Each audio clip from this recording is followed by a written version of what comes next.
Hello, this is me Adya Singh of class 10th A, and as we are celebrating this week as Reading Week, I just wanted to share a topic from a book You Can Win by Shiv Khera. The topic is Get into Continuous Education Program. Let's get some myths out of the way. It is a general belief that we get educated in schools and colleges. The author says, Shiv Khera says that during my seminars in many different countries, there is a question I ask my audience all the time. Do we really get educated in schools and colleges? Generally, there is a consensus that some people do but most don't. Don't get me wrong, we receive a lot of information in our schools and colleges. Yes, we do need information to be educated, but we also need to know the true meaning of education. Intellectual education influences the head and values-based education influences the heart. In fact, education that does not train the heart can be dangerous. If we want to build a character in our offices, homes and society, we must achieve a minimum level of moral and ethical literacy. Education that builds fundamental traits of character such as honesty, compassion, courage, persistence and responsibility is absolutely essential. We don't need more academic education, we need more value-based education. A person who is morally educated will be a lot better equipped to move up in life or succeed than will a morally bankrupt person with excellent academic qualifications.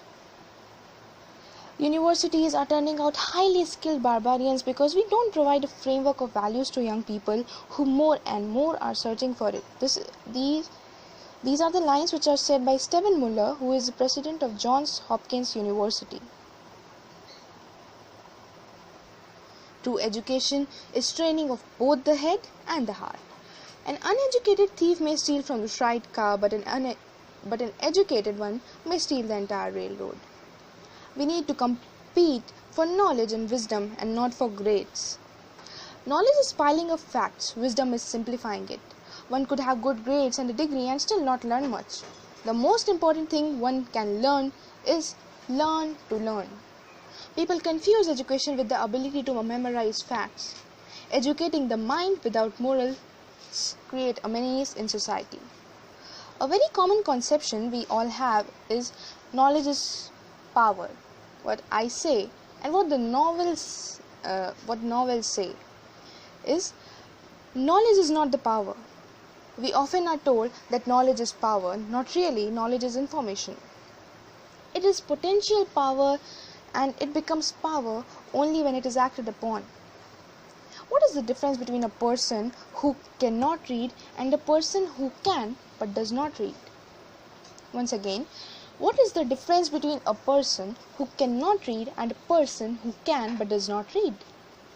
As Ben Franklin said, not a whole lot. A person, Ben Franklin, he says that not a whole lot, there is no much difference. Learning is a lot like eating. It is not how much you eat that matters. What matters is how much you can digest. Once again, learning is a lot like eating. It is not how much you eat that matters. What matters is how much you can digest. Knowledge is potential power. Wisdom is real power. Educating takes many forms. It is not just grades and a degree. It is cultivating your strength, learning self-discipline, listening, eagerness to learn. Our minds are like muscles, stretch or shrink. It all depends on how much or how little we exercise them.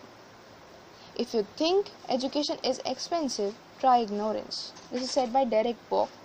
He says, if you think education is expensive, try ignorance.